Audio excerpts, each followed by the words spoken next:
सभी सम्मानित पत्रकार बंधुओं का भारतीय जनता पार्टी मध्य प्रदेश के इस मीडिया सेंटर में स्वागत है। हम सब के लिए हर्ष का विषय है कि आज केंद्रीय जनजाति कार्य मंत्री आदरणीय श्री अर्जुन मुंडा जी हम सब के मध्य उपस्थित हैं। मैं माननीय मंत्री जी से आग्रह करता हूं कि वे कृपया अपना संबोधन प्रारंभ करें।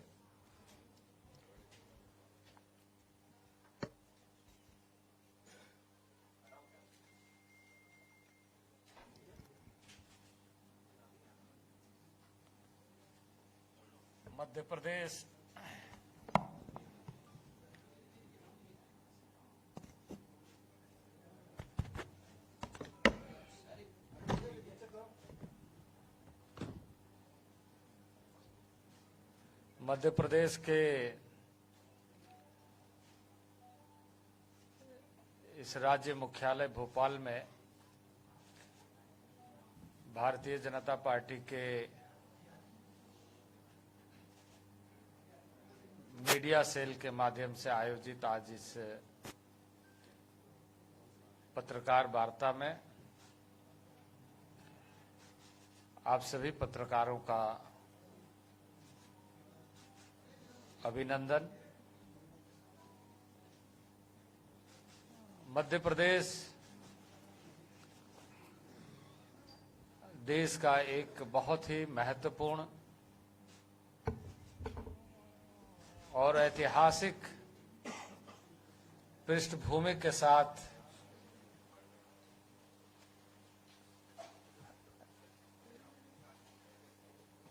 जिनके कोख में इतिहास के ऐसे महत्वपूर्ण उपलब्धियां, घटनाएं और इसकी पृष्ठभूमि इतनी मजबूत है, जहां आप सभी पत्रकारों के साथ आज हम रूबरू हो रहे हैं और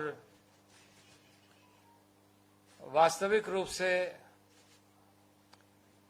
मुझे इस बात की खुशी है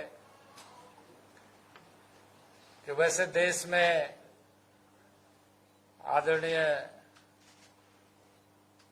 प्रधानमंत्री नरेंद्र भाई मोदी के नेतृत्व में मंत्रिमंडल में कार्य करने का अवसर जहां प्राप्त हुआ है, देश के समस्त जनजातीय समुदाय के भविष्य के और विकासात्मक कार्य योजना के कार्यक्रमों को सफल ढंग से देश के सुदूरवर्ती जनजाति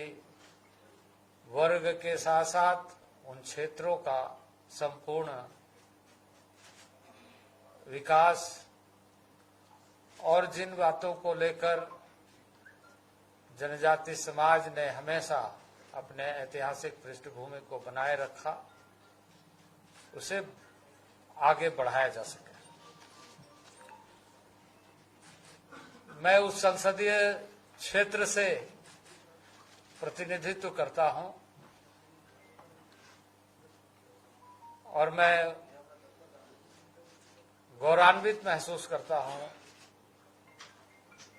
इस बात के लिए कि उसकी मर्यादा, उसके सम्मान को यदि किसी सरकार ने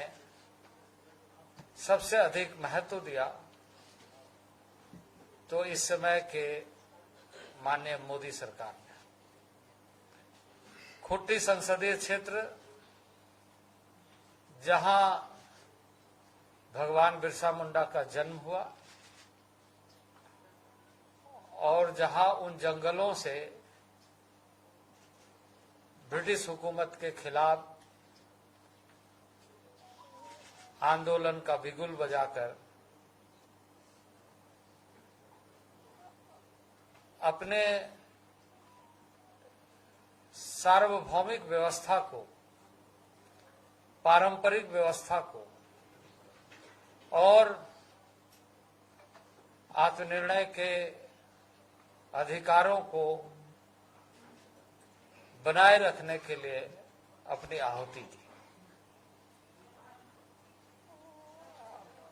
15 नवंबर को माननीय प्रधानमंत्री जी ने देश के समस्त आदिवासी वर्गों के साथ साथ देशवासियों के लिए गौरव दिवस के रूप में मनाने का आह्वान किया और वह 15 नवंबर भगवान बिरसा मुंडा का जन्मदिन है। उसी क्षेत्र का प्रतिनिधित्व करने का जनता ने अवसर दिया और इस समय देश के समस्त आदिवासी भाइयों के लिए विशेष तौर से ध्यान रखते हुए कैसे हम पूरे भारत के विविध क्षेत्रों में रहने वाले आदिवासियों के विकास को सुनिश्चित करते हुए देश संपूर्ण रूप से आगे बढ़े, यह सुनिश्चित कर रहे हैं। आज मध्य प्रदेश में चुनाव हो रहा है और इस चुनाव में स्वाभाविक रूप से दलीय आधार पर अपनी अपनी बातों को कहने का राजनीतिक दलों को अधिकार है।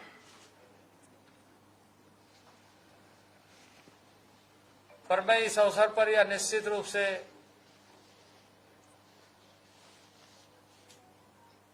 कहना चाहूंगा कि 75 वर्षों का आजादी का यह सफर में आदिवासी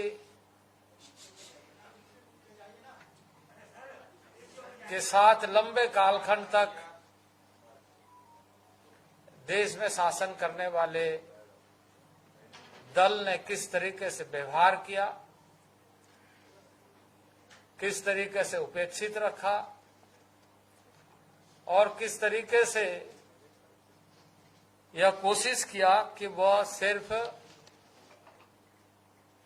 देश में सत्ता के लिए राजनीति और देश में सत्ता में कैसे बनी रहे इसके लिए हथकंडा अपनाना और इससे अधिक देशवासियों के लिए, न देश के लिए और न जनजाति समाज के लिए।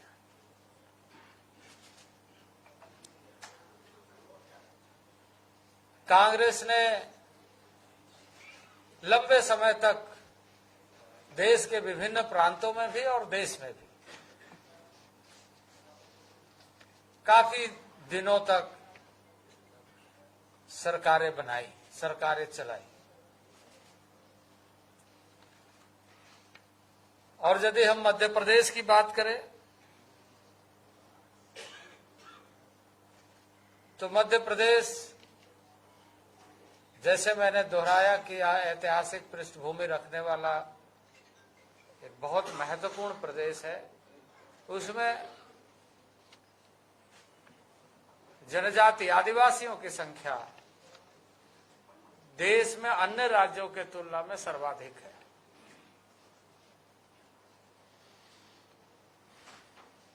लेकिन इस राज्य में कांग्रेस जब भी सरकार में रही, जनजाति हितों की अनदेखी की और उस मूल भावना को जो नैसर्गिक जीवन जनजाति समाज का है उस पर प्रहार किया।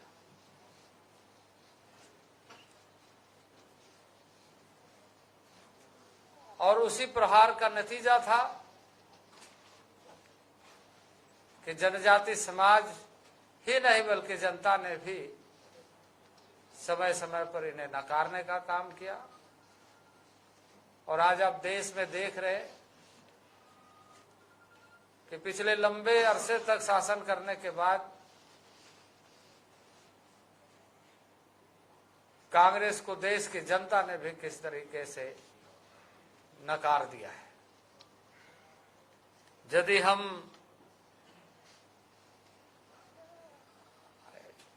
इस मध्य प्रदेश के इस समय की स्थिति को देखें तो कांग्रेस अपने मैनिफेस्टो में या वचन पत्र में बहुत सारी बातों का उल्लेख किया है, बहुत सारी बातों को कहा है, लेकिन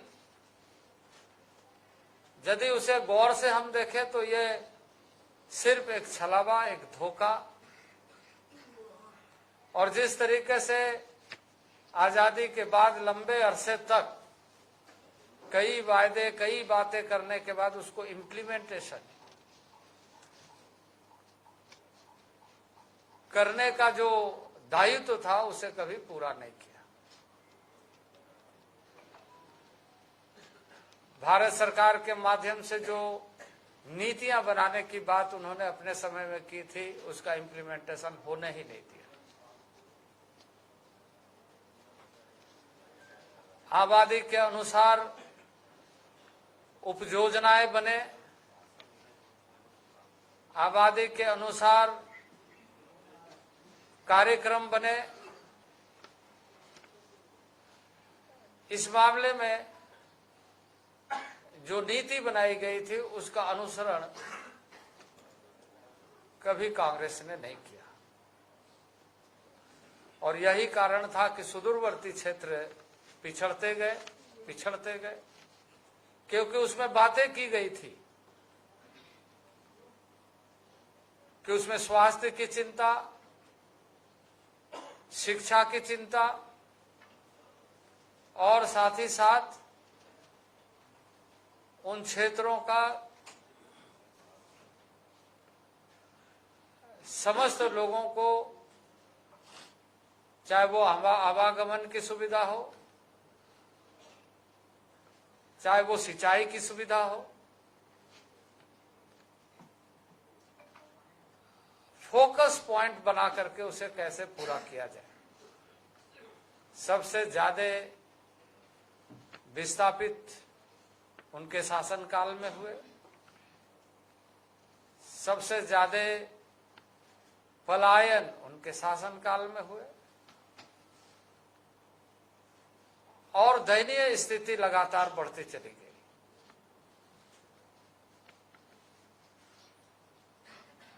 लंबे अरसे के बाद नरेंद्र भाई मोदी के नेतृत्व में सरकार इस देश की जनता ने बनाई, और इस देश के जनता के अभूतपूर्व समर्थन से आज देश और राज्य, यानी केंद्र और राज्य मिलकर के सारी नीतियों को जमीन पर उतारने का सतही प्रयास और उसका परिणाम देखने को मिल रहा है। यदि हम बात करें विद्यालयों का, तो भारत सरकार के माध्यम से लगभग 63 एकलव्य आवासीय मॉडल स्कूल बनाने का कार्य इस राज्य में हो रहा है। उसी तरीके से आश्रम विद्यालय की संख्या उत्तरोत्तर वृद्धि हुई है, और अभी लगभग 1083 आश्रम विद्यालय इस राज्य में चल रहे हैं। तो शिक्षा के लिए जो मूलभूत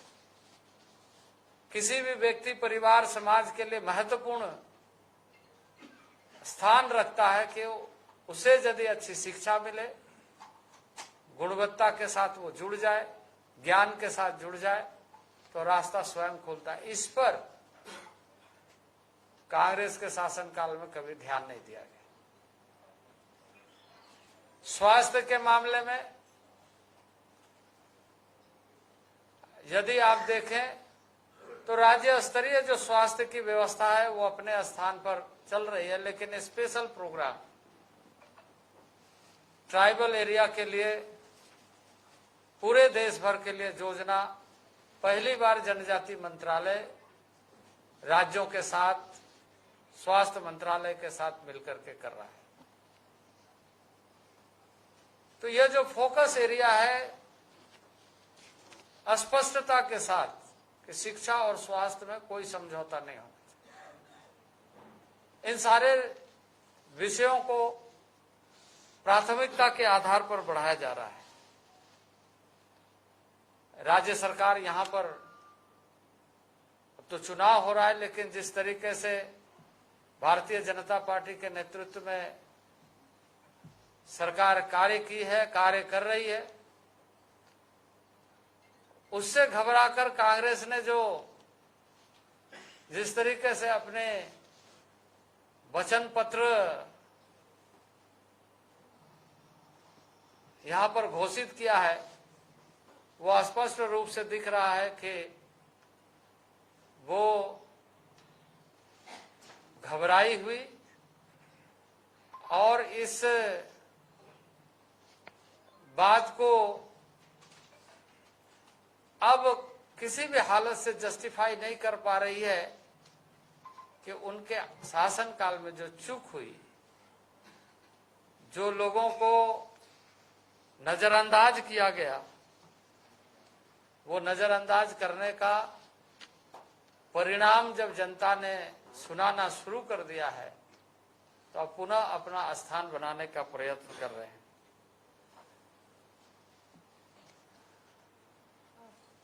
कांग्रेस ने यहां जब कमलनाथ की सरकार थी तो उन्होंने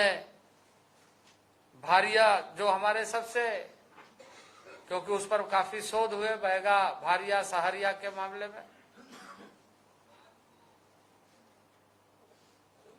उनको व्यक्तिगत रूप से पारिवारिक मदद के लिए जो योजनाएं चलाई जा रही थी सरकार ने बंद कर दिया, और इसका परिणाम यह हुआ कि जो मिलने वाली जो सुविधा थी उससे वो वंचित हो गए। आज इन परिवारों के लिए भाजपा की सरकार ने हर महीने एक विशेष योजना जो स्पेशली उन लोगों के लिए बनाई गई, उसके तहत 2,30,000 से अधिक महिलाएं लाभान्वित हो रही हैं। कांग्रेस ने पेशा की बात की, पेशा कानून बनाया पर उसे इंप्लीमेंट नहीं किया। आज भी कई राज्य अनुसूचित क्षेत्र में जहां कांग्रेस ने नेतृत्व किया या नेतृत्व में है, हमारा मंत्रालय लगातार उन सरकारों से या वैसे कार्यों के बारे में सूचना लेती है। उसमें ये बात सामने आई कि पेशा का रूल ही कई स्टेटों ने नहीं बनाया। 15 नवंबर गौरव दिवस में, स्वाभिमान दिवस में आप सबको हो सकता है स्मरण होगा, क्योंकि उस कार्यक्रम में मैं भी था। 15 नवंबर को शहडोल में हम आए थे। 15 नवंबर को महामहिम राष्ट्रपति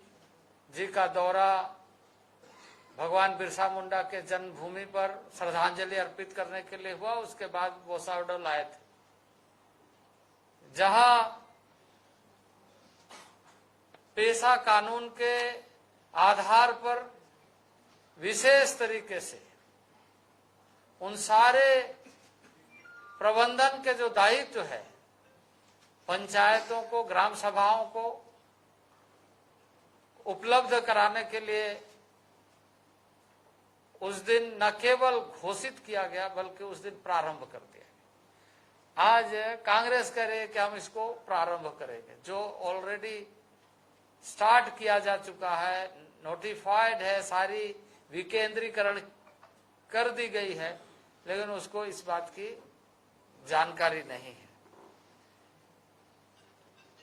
कांग्रेस हमेशा इसी तरीके से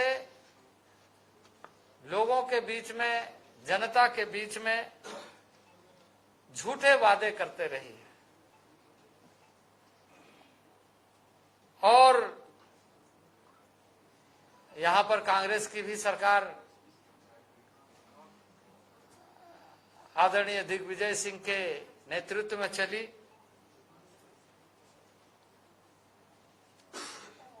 उस समय के बातों को यदि हम देखें और आज जो कांग्रेस कर रही है तो वो स्वयं दुविधा में दिख रही है, चाहे वो बैकलॉग के मामले में हो, चाहे वो आरक्षण के मामले में हो, चाहे वो पढ़ी लिखी बेटियों को रोजगार देने के मामले में हो।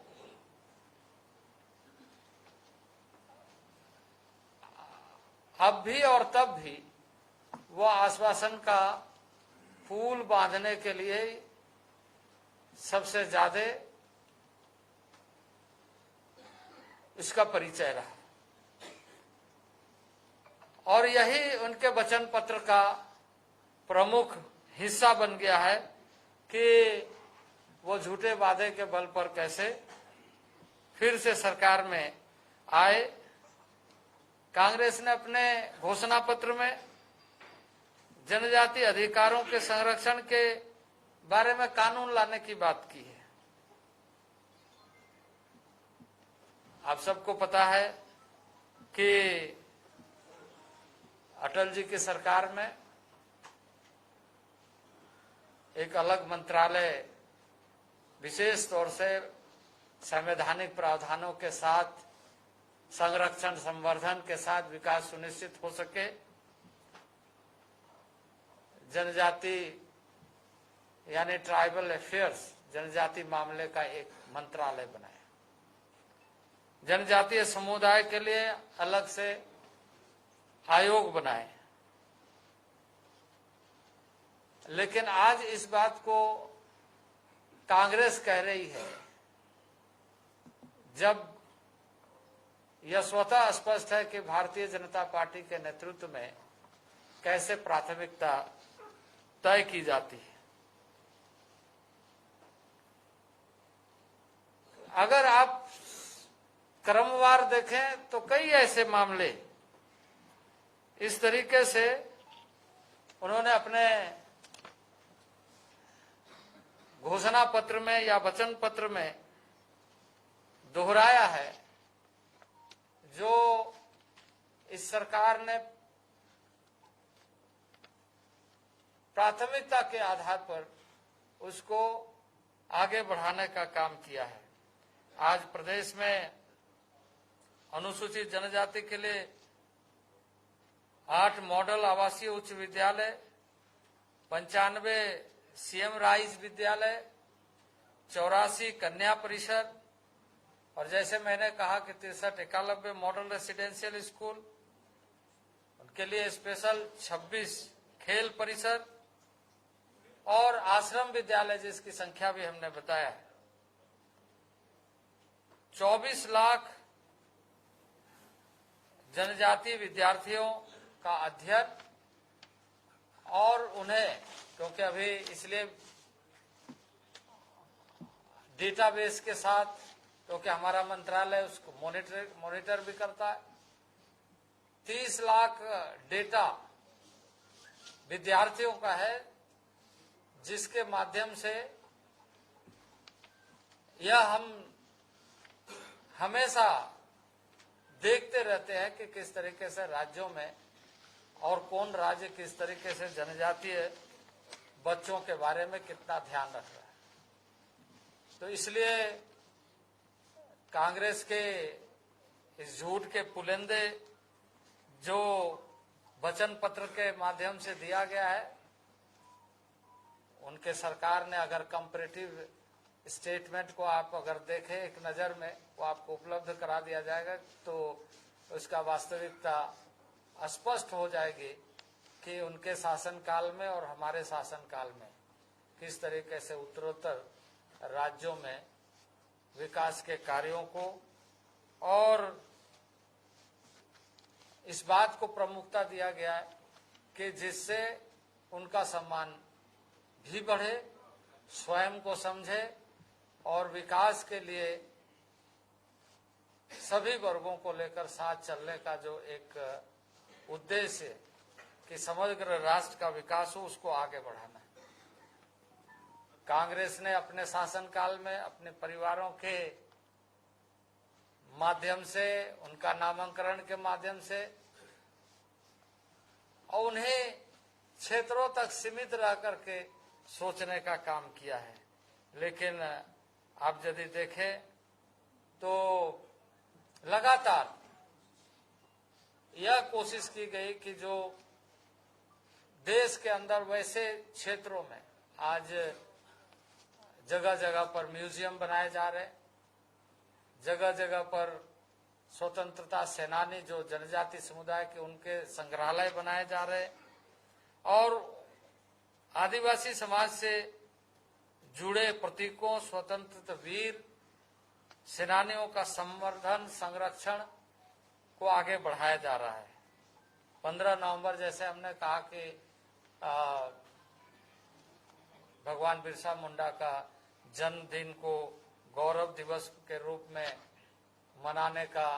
देशवासियों को आह्वान किया गया और बहुत आत्मीयता के साथ अपने आप को गौरवान्वित महसूस करते हुए उस दिन को देश के आदिवासी मना रहे हैं। जनजातीय जननायकों का सम्मान और गौरव बढ़ाने के लिए लगातार ये प्रयास जारी है और उसका एक अच्छा परिणाम देखने को मिल रहा है। अनुसूचित जाति जनजाति बाहुल क्षेत्र में डॉक्टर भीमराव अंबेडकर रानी दुर्गावती के नाम से खेल परिसर बनाने का घोषणा करते हुए उसको अमली जामा पहनाया जा रहा है। लेकिन कांग्रेस ऐसी चीजों को भी वो अपने घोषणा पत्र में दे करके यह कोशिश कर रही है कि हम फिर एक बार सत्ता में आने के लिए वैसा हथकंडा अपनाए जिससे कि लोग उस भ्रम जाल में आए। मैं आपको कुछ जो और प्रमुख विषय जो आपके लिए भी हमारे लिए भी और इस मध्य प्रदेश ही नहीं देश की जनता के लिए भी, क्योंकि आप न केवल मध्य प्रदेश के जनता के लिए बल्कि देश के लिए आप चौथे स्तंभ के रूप में काम करते हैं, उपलब्ध करा दें। और मैं इस अवसर पर निश्चित रूप से कहूंगा कि भारत सरकार, यहाँ की राज्य सरकार, जहाँ भारत सरकार प्रतिबद्ध है वहीं राज्य सरकार ने जमीन पर उतारने के लिए बहुत अच्छा काम करते हुए चीजों को आगे बढ़ाया है। आज जनजाति समाज गौरवान्वित महसूस करता है। इन्हीं शब्दों के साथ आप सबको बहुत बहुत धन्यवाद।